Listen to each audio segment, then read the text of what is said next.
Hi everyone, and welcome back to my series called Art Smart. This is the second episode in my series, and for those of you who are just joining us, Art Smart is a series where I travel around the world, take a piece of architecture, and tell you a bit about it, give you some background info. You may have missed it on your travels, on your day-to-day.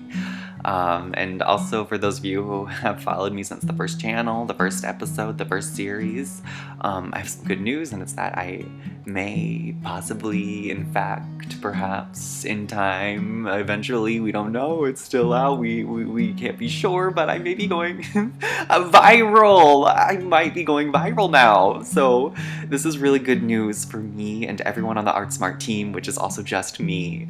I hope you're just as excited as I am, and I got a little kiss from an angel on the forehead today, and I'm drawing a building from Seattle, Washington, and my new sponsor is from Seattle. He had this message to share.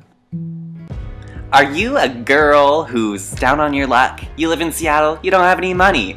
Yeah, we are too. And we feel ya. We have your back. Now, you don't have to be down on your luck.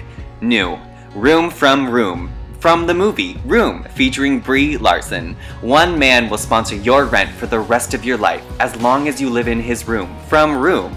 You can never leave. You can count the furniture, and you can have one human male child, but that's about it. You can live in this room for the rest of your life and pay no rent, no worries, no problem. You will feel so happy and free and cool in your new room. And it's affordable. This price in Seattle, can't beat it. New Room, from Room. I'm like a little, I'm a little overwhelmed, I guess, with emotions. I don't know, it just feels so nice to be supported and to be sponsored and to be seen, and I feel really seen right now. I feel so seen and supported, so thank you to my anonymous sponsor, Spicer, my anonymous sponsor, who wishes to remain anonymous, but I did meet him at a gas station buying $2 wine on for the 4th of July, so it was nice to meet you, and no, I don't want to talk anymore, but I do like your money, thanks. As you can see, I am just, filling in some lines here. I have put up the left image as a sort of juxtaposition to European architecture and American architecture.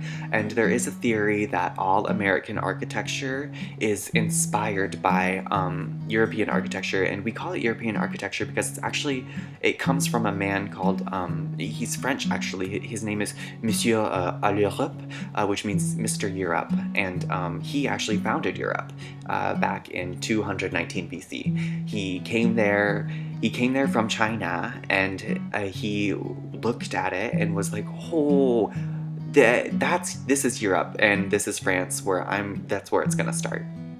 And from France, they sort of expanded from there. I'm not really a historian, so I don't really know, but I do know that France was the first Europe country, and that's where it started. And then after Mr. Europe he went to America, and he said, let's have this now. And he built this. This was the first building, one of the first buildings. It's based off of that building. This was the first building that he built, the one that I'm drawing right now. So that's a pretty interesting fact about this specific building. That's why I chose to draw it, and I thought you all should know that too. As you can see as well, I'm also, oh wait, just 1 second.